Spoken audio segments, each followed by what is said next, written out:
Hello students.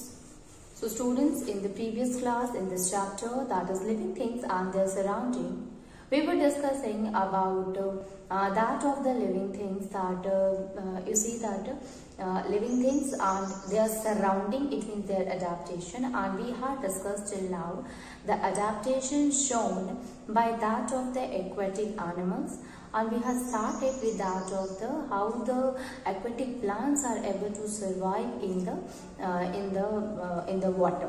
It means what kind of features, what kind of adaptation shown by them due to which they are able to live there, live in the water.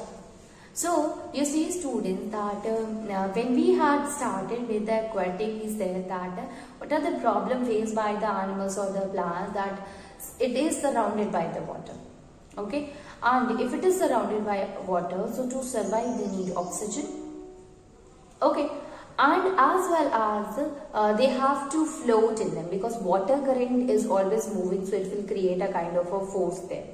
Okay, so water is present everywhere, and due to which they need a sufficient amount of oxygen. So in case of the animals, they are having a special kind of a breathing or a respiratory organ that is called as a gills.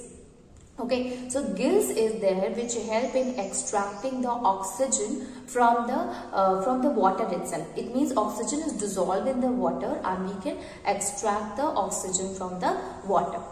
Okay, so we can say that the living organisms living in the water, they are having, animals living in the water having gills, and which help in taking the oxygen from the water.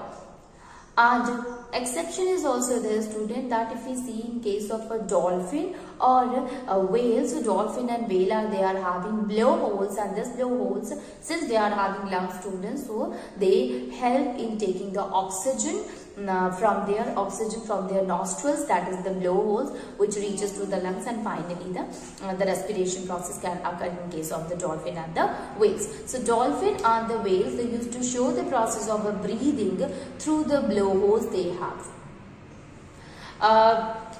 If we talk about in case of the plants, so what are the problems faced by the plants here? So it is surrounded with the water, and we have divided the plants living in the aquatic surrounding or in water.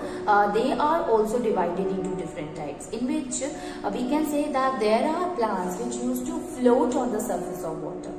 There are plants which used to submerged in this, which present partially merged in that of the water. And there are plants which present inside, means the whole part of the body is present inside to that of the water.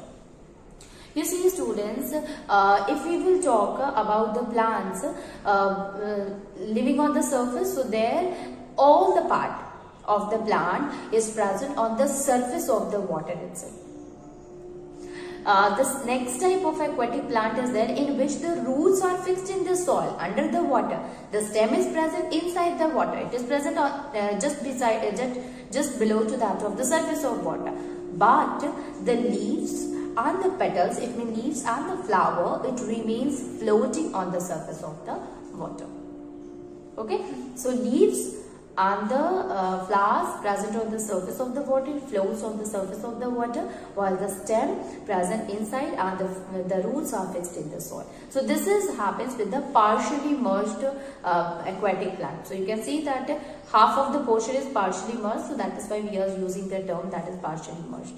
And finally, there are plants which remain submerged in the means whole part of the plant remains submerged in the water. So we have seen that water hydrilla is an example in which it used to present inside to that of the water, means whole part, even the flowers, even that of the leaves, it is present inside to that of the water here. So the adaptation, so this is about the different types of plants. So the adaptation that is shown by all these different types of plants, this includes, students, that first of all they are having the stem in such a way that when the water current, means they can easily float along with the water current. How it will be helpful? The stem is hollow and light weighted. So when the water current, means when the water will move with the force of it, it will also float. It can easily bend. So it is kind of flexible. If it will be rigid and a thick, not hollow, so due to the continuous water flow, it will break down. So that is why it is lightweight and it used to flow along with that of the water current. We have also seen that the leaves are very small, narrow, because they do not need a process for the transpiration. And there is the roots which is present is a short and small, because here the water is the plant is already surrounded by a lot of water, so there is no need of the root to absorb the minerals or that of the water from the surrounding from the soil itself, because stem directly take the dissolved mineral and the water from surrounding. Now let us move on and see that the submerged leaves which is present there, how they used to show the adaptation. So we see that the leaves are basically narrow, and not only narrow but they are divided also. So we can say that the leaves are highly divided. The leaves are highly divided. They are highly divided so that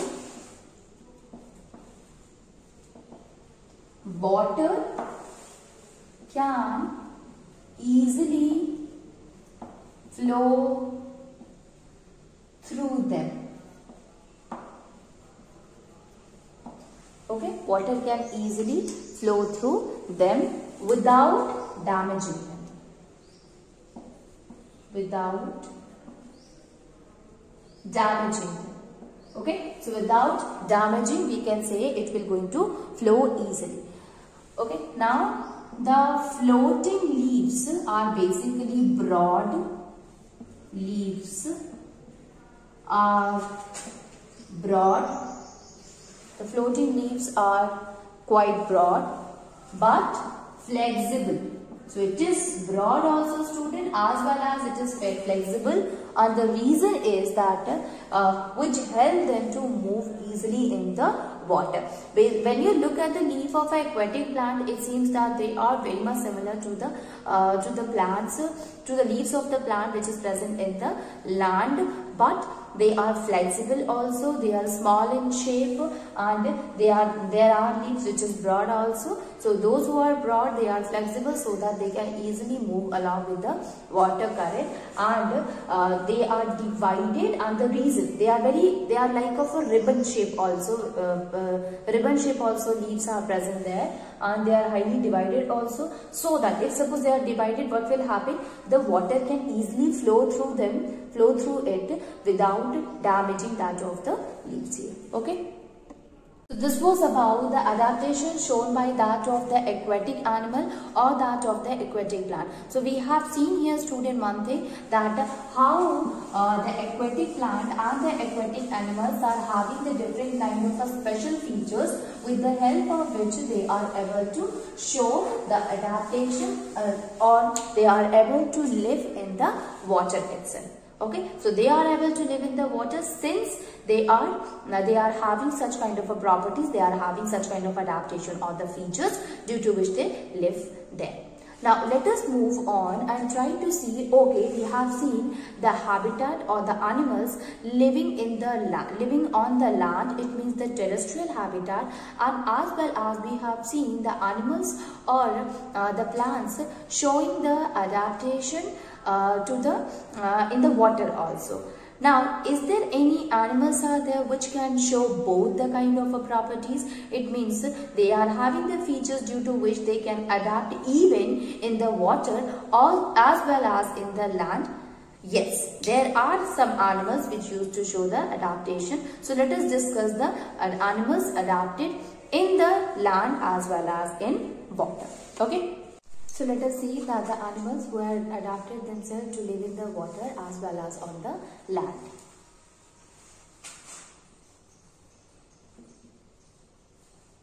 Animals adapted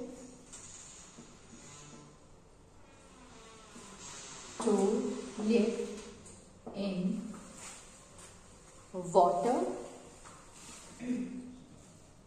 and on land.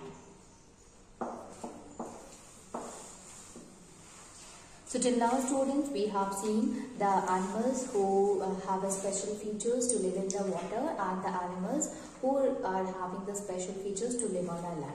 Now let us see that those animals who are able to adapt themselves, who are able to live in the water also as well as in the land also. Okay. So if we look for that, so you see students. Okay, so you see students, the first animal in which we will see that they used to show the adaptation both in the land as well as in the water, that is frog. You are knowing that this is the property of that of the amphibians. Okay, so it is the amphibians which used to show this property of living on both the places, that is on the land as well as in the water. So the first one is frog. So these frogs, their habitat, if you talk about their habitat, so they shows the pond like a habitat. It means they shows the habitat living around that of the pond. So they are able to live near to the pond because they are having the features to live near the pond. So we can write it that the animals like frog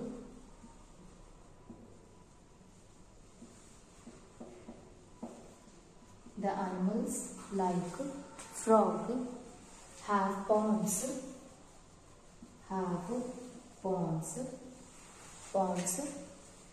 as their habitat, as their habitat. Okay, this shows the habitat that is life near to that of the pond. Okay, so we can see that what are the things. So they are found in a shady or in a damp area. So they are found in shady, damp condition. Shady, damp conditions near ponds.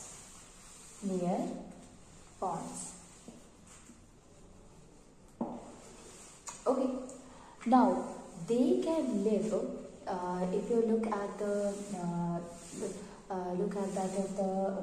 habitat, you will find that the frogs can live in the pond, inside that of the water, as well as they used to present near to that of the pond, it means on the land also. So they show the adaptation of living in the land as well as in the water itself. Okay, so but you see students, if you talk that where they used to spend the more time, so they used to spend more time on land, and the reason is that since they do not have a gills, so they cannot live for a longer period of a time inside that of the water. So they used to spend more time on the land and very less amount of a time on the in the water. And when they used to spend time in that of the water, so to lay eggs, for laying eggs they used to come back in the water. Okay, you know that the frogs are there used to live inside that of the water. Okay, so frog generally they live on the land, most of the time they are present on the land, but only for laying eggs they used to go under the water. So we can write it that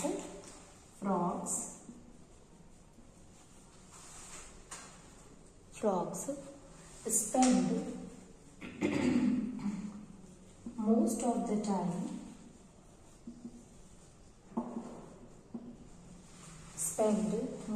the time on land, but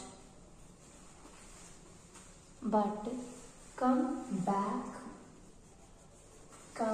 back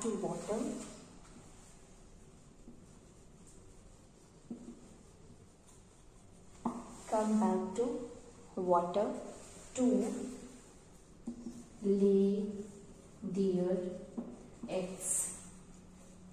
Okay, so this is that frog most of the time they are present on the land, but they used to come back to the water for laying eggs. So by this we can say that they can adapt themselves to live in both the conditions. Okay, so what are the different kind of adaptation a frog have, and due to which we can say that they are able to live in both the conditions, that they used to show the terrestrial or aquatic habitat. They can live in the water as well as on the land. So let us try to understand the adaptation in the frog. Okay, so frog, what we had discussed up to here, students, that they have a pond, and they used to live near to the pond, and they show the habitat like that. And basically, if you see that they used to live in a very shady or a damp condition where moisture is there, and they are most of the time they are present on the land, but they used to go inside the water for laying eggs.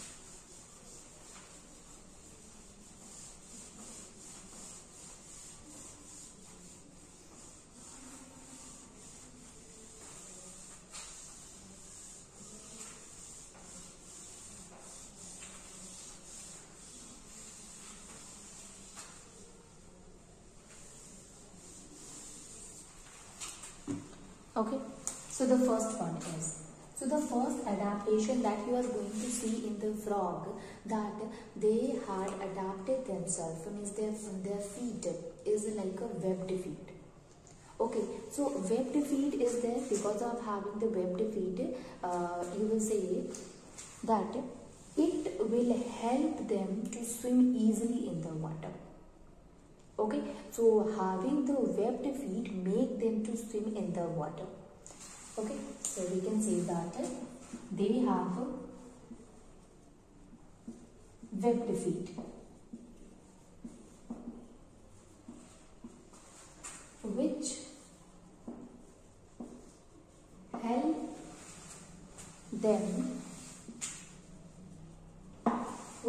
them to swim in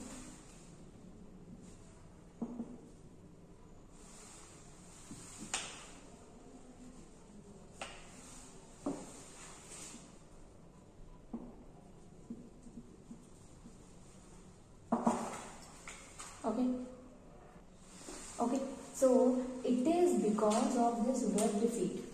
Now, what is a webbed feet? If we talk about the webbed feet,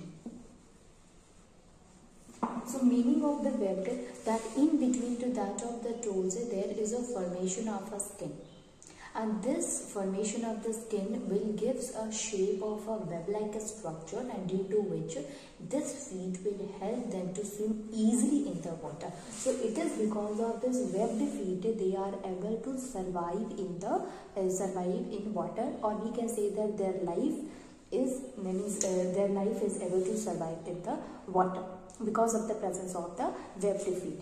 So we can also write it, the webbed feet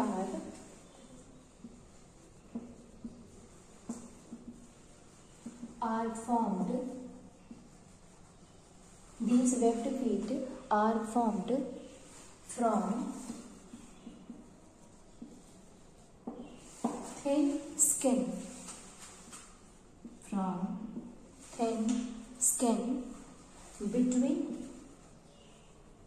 between toes and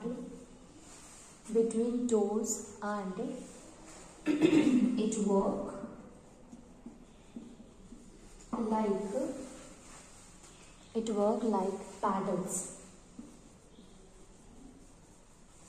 for swimming.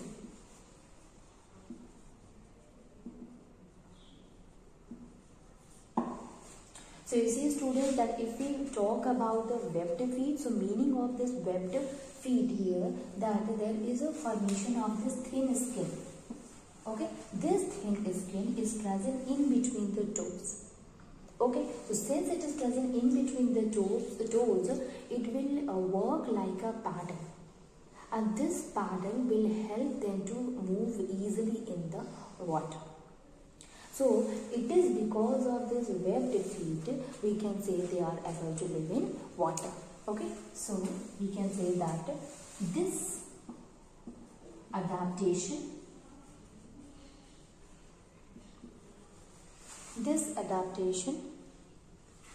helps the frog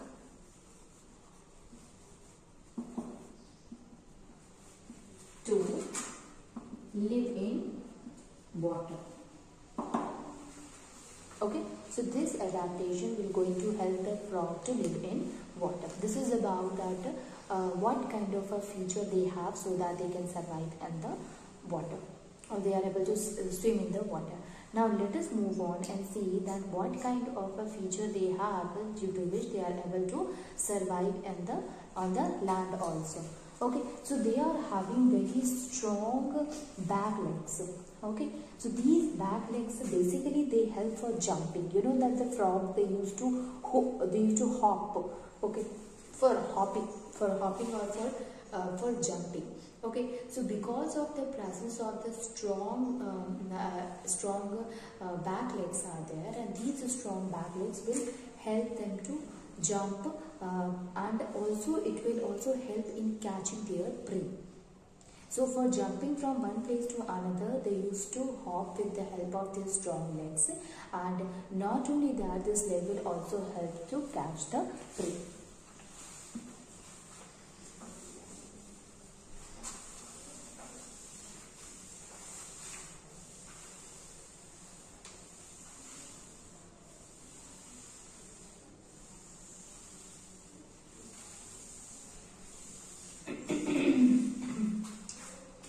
So we can write it that frogs have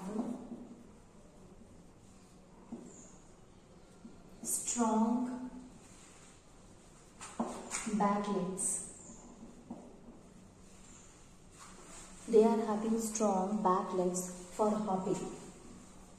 For hopping.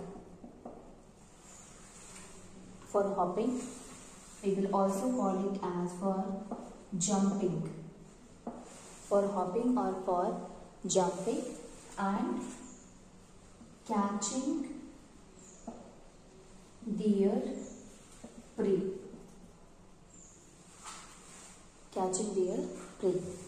This adaptation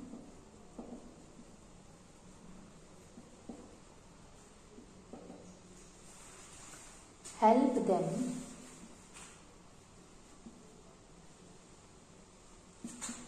to live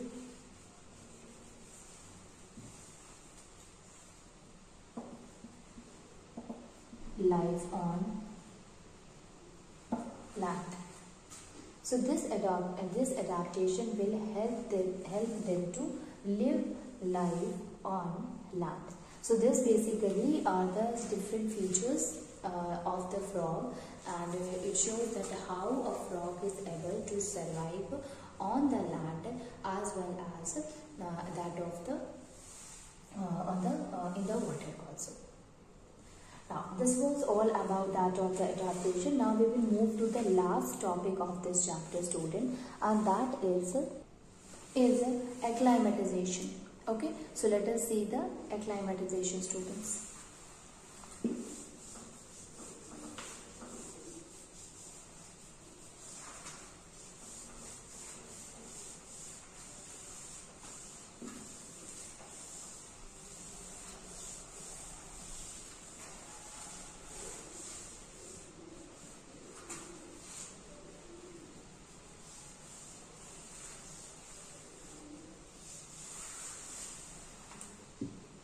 Okay, so next one is the acclimatization.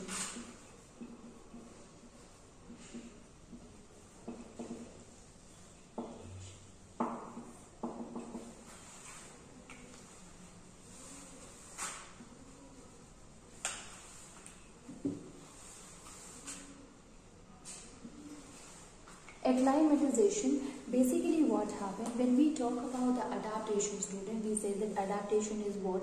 It is a very slow process, and in which we can say that continuous changes occur.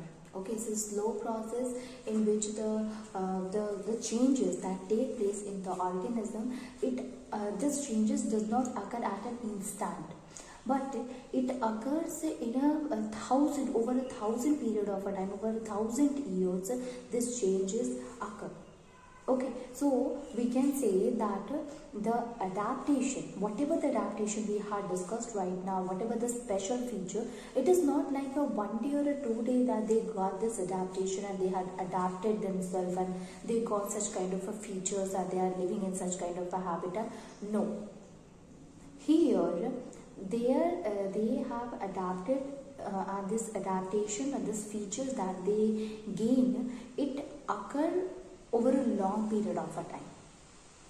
Okay, so we can say that the adaptation is a what? It is a long process which occur. But there are some changes are there, student, which can occur in a short period of a time. Or we can say that there are changes in which the organism, they can adjust themselves in a certain surrounding in a short period of a time. And that is known as the acclimatization. Okay, so acclimatization is what in which the organism used to adjust itself according to the surrounding over a short period of a time. So first of all, we will write here that adaptation is a slow process. Adaptation is a slow process which take place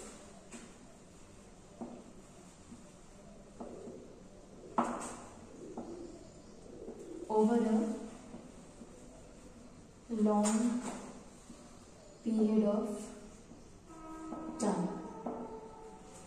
Okay, so this adaptation basically occur over a long period of a time. But however,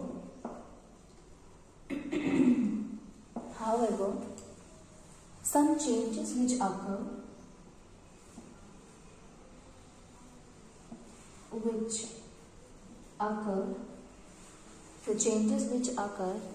in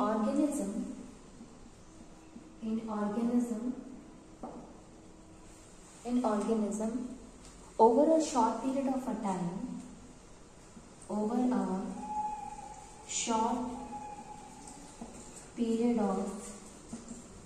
time, over a short period of a time, help them to adjust,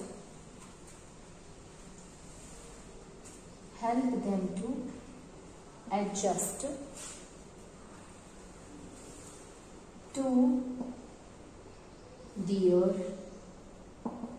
surrounding. So over a less period of a time, if any kind of a changes occur in the organism, it will adjust the organism, make them to survive or make them to adjust to the sudden change in their environment, you can say. Okay. Now we can understand this concept. You see, students, what we are saying here, we are saying that basically the adaptation process is a long process. But sometimes happen that when you live in a new place where there is some problem in adjustment, where a plant or a living organism is not able to survive properly, but yes, after adjusting you are, so that kind of a adjustment, that kind of a sudden change which occur in our body, which make us to adjust ourselves so that we can live in such kind of an environment, that is known as acclimatization. Let me tell you, see, if an organism is living in a grassland, so they are not able to survive at a higher altitude or at a mountain region. Reason is that at a higher altitude, the oxygen is less, and when the oxygen is less, obviously a person is not able to survive properly, so they need more oxygen there. But what happened in a short period of a time, our body, they adjust itself that they can live in the environment of the air or on the mountain. So there we will say that our body has acclimatized. It means our body got used to of such kind of a condition, and that is known as the acclimatization. Okay, so when you are living in a particular surrounding, and then you used to show some kind of adjustment, some kind of sudden changes occur in the body, and these sudden changes make a person acclimatized or got used to of this condition, adjust them to live in that condition and help them for their survival, and this is called as the acclimatization. So let me write the definition of this, and that is, if we consider the case of the mountain, that of a living organism has adjusted itself to live in the near the mountain, so we can say that the process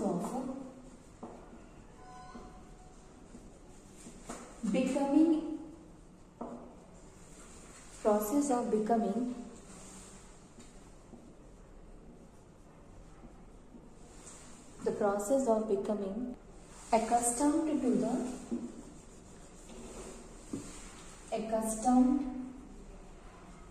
to the environment, okay, to the different environment in a short period of time.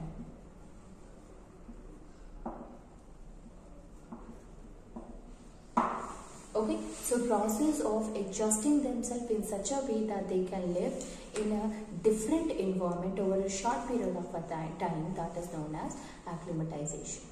Okay.